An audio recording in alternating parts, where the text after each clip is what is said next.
आइए, excellent career life में आप सभी का जो भी स्टूडेंट जुड़े हुए हैं, जो भी पढ़ रहे हैं, उन लोगों के लिए एक वीडियो लेकर आए हैं। तो जो भी स्टूडेंट हैं वो लोग जो है भूले नहीं, आज का जो है जो विज्ञान का ये जो वीडियो है ये बहुत इंपॉर्टेंट रहने वाला है। चलिए, इसमें कह रहा है कि निम्नलिखित में से किस तत्व की कमी से आपका ढेगा रोग होता है। तो याद रखना है, आयोडीन होता है। क्या होता है जी? आयोडीन। क्या होता है? आयोडीन होता है। चलिए अगले प्रश्न की तरफ हम लोग बढ़ेंगे। कह रहा है कि सामान्य विज्ञान से है। देखिए, पावर ट्रांसफार्मर। कह रहा है पावर ट्रांसफार्मर का कार्य प्रणाली का सिद्धांत किस नियम पर आधारित है।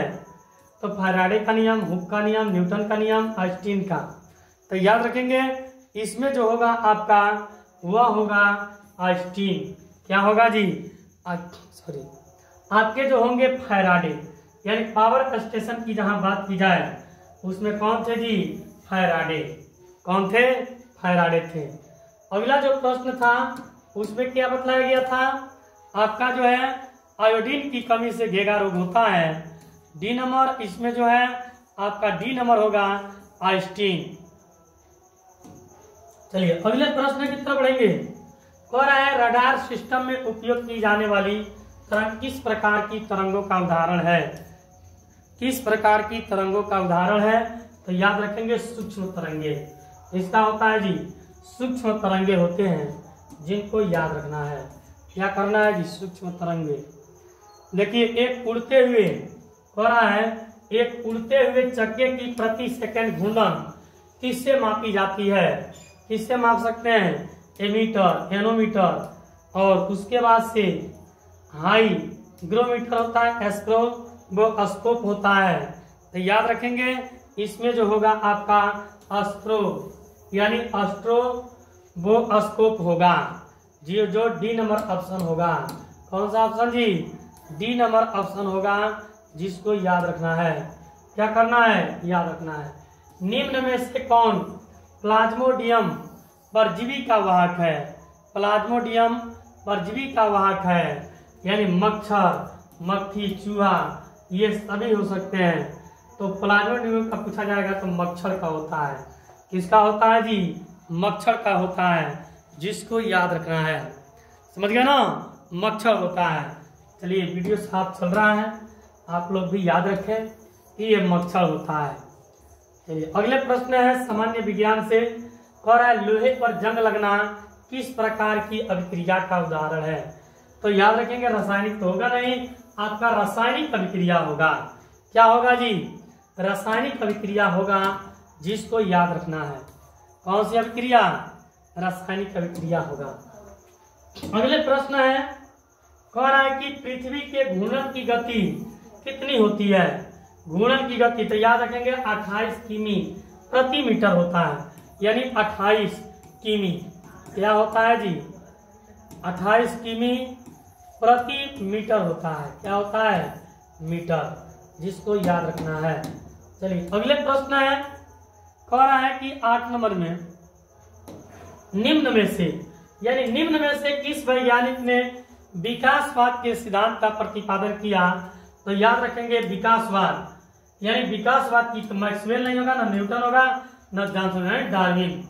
उसका क्या नाम था जी? जिन्होंने विकासवाद का जो है क्या किए थे? सिद्धांत को दिया, उसको याद रखना है, डार्विन होगा। कौन होगा? डार्विन। चलिए अगले प्रश्न की तरफ बढ़ेंगे। यानी कह रहा है चींटी के, यानी चींटी के जो है डंक में कौन सा अम्ल पाया जाता है। चींटी के डंक में कौन सा अम्ल पाया जाता है? तो याद रखेंगे मेथेनाइक अम्ल होता है। क्या होता है जी? मेथेनाइक अम्ल जो है इसका सही आंसर होगा। चलिए अगले प्रश्न है, जंग लगने पर लोहे के भार में क्या परिवर्तन होता है। कम हो जाएगा, बढ़ेगा, समान रहेगा, इनमें से कोई नहीं। तो क्या होगा जी? बढ़ जाएगा। क्या होता है? लोहे के भार में क्या परिवर्तित होता है? जब लोहा में जंग लगेगा तो उसका भार बढ़ जाता है। क्या होता है जी? बढ़ जाता है, जिसको याद रखना है। चलिए अगले प्रश्न है, करेक्ट। किस यंत्र के द्वारा सौर ऊर्जा को विद्युत ऊर्जा में रूपांतरित कर सकते हैं? यानी फोटोवोल्टिक सेल, डेनिक सेल, हाई ड्राई सेल होता है, गैल्वेनोइक सेल होते हैं। तो याद रखेंगे इसमें जो होगा आपका फोटोवोल्टिकल सेल होता है, फोटोवोल्टिकल सेल होता है, जिसको याद रखना है। चलिए अगले प्रश्न है पृथ्वी के पर है, पृथ्वी के केंद्र पर गुरुत्वाकर्षण के कारण त्वरण का मान क्या होता है? त्वरण का मान क्या होता है जी? तो याद रखेंगे 0 होगा। ये नंबर ऑप्शन है, क्या होगा जी? 0 होगा। उस समय त्वरण का मान क्या होगा? 0 हो जाएगा। चलिए अगला कौन तापमान को मापने वाले यंत्र को क्या कहते हैं? कौन तापमान को मापने वाले यंत्र को क्या कहते हैं? हाइग्रोमीटर, क्रोनोमीटर, पायरोमीटर और टेकोमीटर होता है। क्या होता है जी? टेकोमीटर। तो याद रखेंगे 13 नंबर जो होगा आपका वह होगा बी नंबर ऑप्शन होगा जी। कौन होगा? क्रोनोमीटर होता है। क्या होता है जी? क्रोनोमीटर होता है। आप सबको जो है याद रखना है। चलिए अगले प्रश्न है 14 नंबर पर है, मनुष्य के सुनने की क्षमता कितनी होती है? तो याद रखेंगे यानी 20 अटर से 20,000 यानी 20 अटर से जो है 20,000 अटर के बीच में होती है, जिसको याद रखना है। चलिए 15 नंबर प्रश्न की तरफ बढ़ेंगे। कितने नंबर जी? 15 नंबर प्रश्न को देखना है।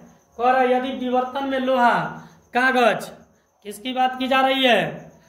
यानी यदि विवर्तन में लोहा, कागज और पत्थर के टुकड़े को एक साथ क्या कह रहा है? एक साथ गिराया जाए तो कौन पृथ्वी की सतह पर सबसे पहले आएगा? तो याद रखेंगे तीनों एक साथ आएंगे, क्योंकि निर्वात की बात कर रहे हैं। ठीक है ना?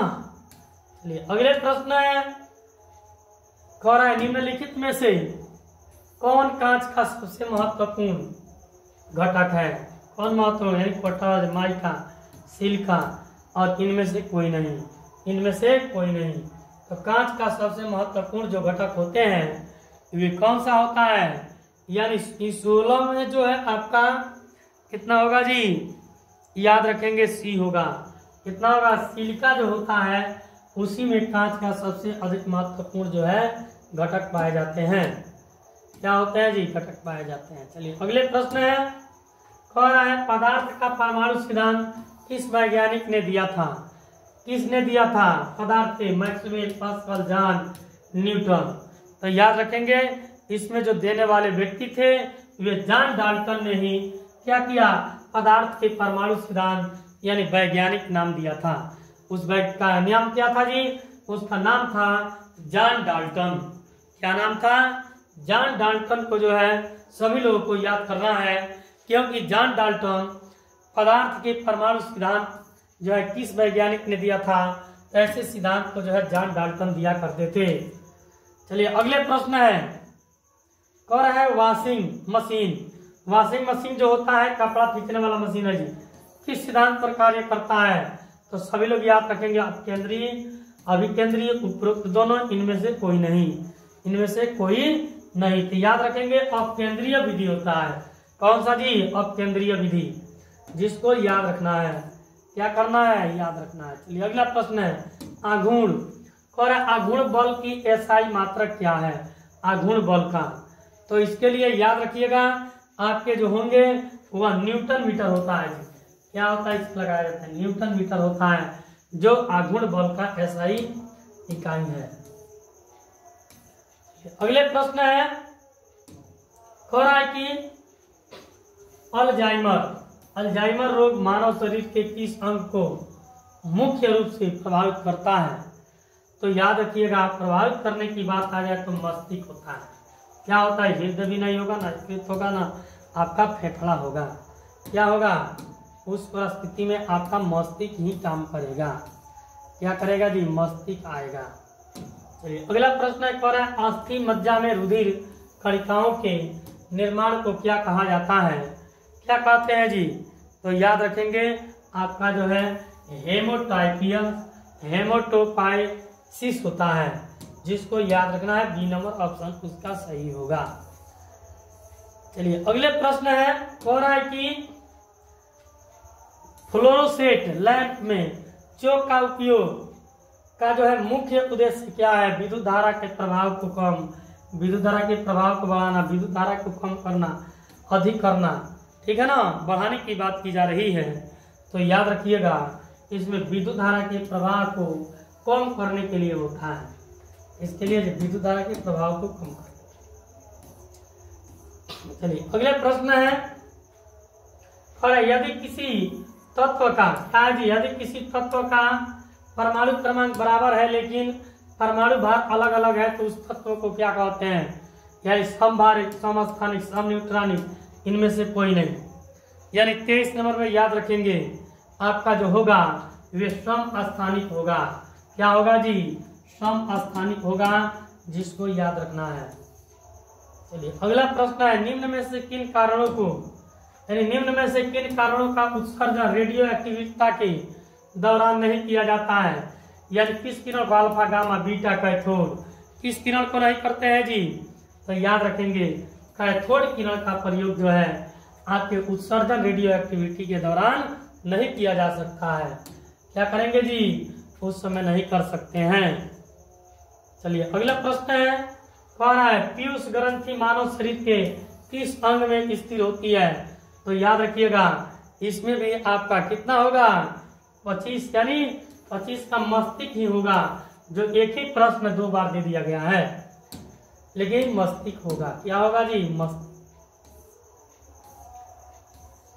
चलिए अगला प्रश्न है, हमारे वायुमंडल में क्या कह रहा है जी? हमारे वायुमंडल में कार्बन डाइऑक्साइड यानी CO2 की मात्रा क्या है? 0.3%, 0.03%, तो याद रखेंगे बी होगा, 0.03% होता है। क्या होता है जी? 0.03%। चलिए अगला प्रश्न है, कह रहा है कि निम्नलिखित में कौन सी गैस चूने के पानी को दूधिया कर देता है? Hydrogen, carbon monoxide, carbon dioxide, oxygen. ठीक है, 4 ऑप्शन दिए गए हैं, जिसमें आप याद रखिएगा कार्बन डाइऑक्साइड की मात्रा क्या होती है? कार्बन डाइऑक्साइड जो होता है वह चूने यानी गैस चूने को, पानी को क्या करता है? दूधिया कर देता है। ये दूधिया करने वाला है। चलिए अगला प्रश्न है, ऑक्सीजन की खोज किसने किया? ऑक्सीजन का खोज देखिए प्रिस्टले, कार्क, विलियम्स और ए बी। तो याद रखेंगे ए बी होगा।